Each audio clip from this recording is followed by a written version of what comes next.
हमारी दिनचर्या के नियमित कार्यों में एक कार्य जो हम करते ही हैं वो है स्नान।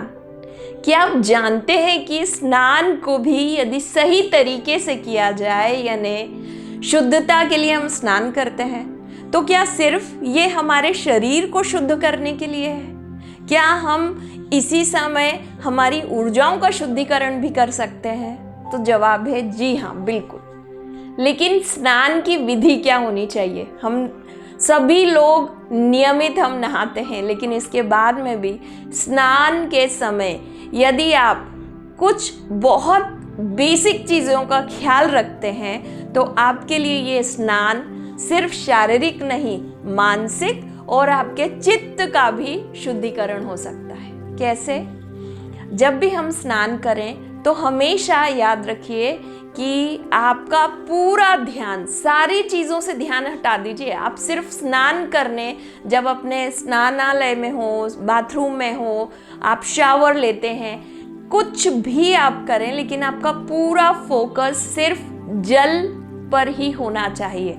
स्नान के पूर्व यदि आप अपने स्किन पर थोड़ा सा ऑयल का प्रयोग करें तो बहुत ही अच्छा है, जैसे नाभि और तलवे, इन दो स्थानों पर आपको ऑयल मसाज करके और फिर स्नान के लिए जाना चाहिए। आप किसी भी तरह का सरसों का तेल, तिल का तेल या ऑलिव ऑयल, कोई भी ऑयल आप यूज़ कर सकते हैं, कोकोनट ऑयल। इसके बाद जब स्नान में हमें सबसे पहले जल किस अंग पर डालना चाहिए, तो सबसे पहले आप पैरों से स्नान शुरू कीजिए। जैसे पूर्व में हम जब नदियों में स्नान करते थे उस समय सबसे पहले हमारे पैर पानी में भीगते थे, उसी तरह से जब आप अपने बाथरूम्स में भी नहाते हैं तो सबसे पहले जल का प्रयोग आप तलवों से यानी पैरों से ही शुरू करें, उसके बाद ऊपर की तरफ आप पानी से शुद्धिकरण करें। स्नान में जल से शरीर जैसे जैसे शुद्ध होगा, आपकी ऊर्जाओं का शुद्धिकरण भी होगा।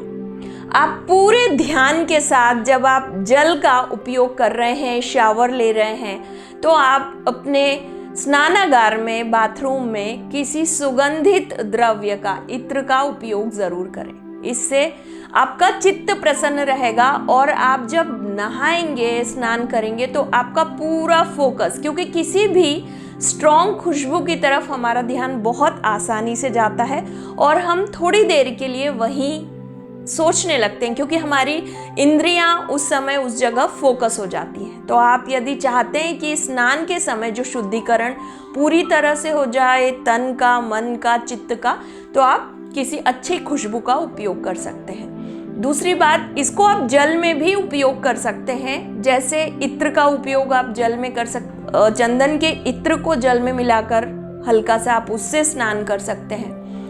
आप जब स्नान करते हैं और जो शरीर पे हम जल डालते हैं उस वक्त आप ये ध्यान रखें कि आपकी कोशिका शरीर की हर एक कोशिका का शुद्धिकरण हो रहा है।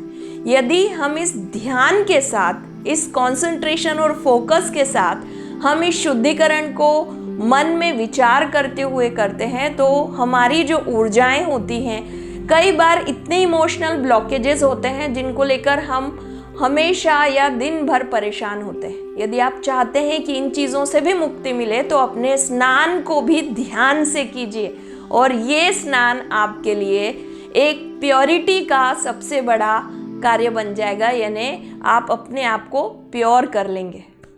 नमस्कार।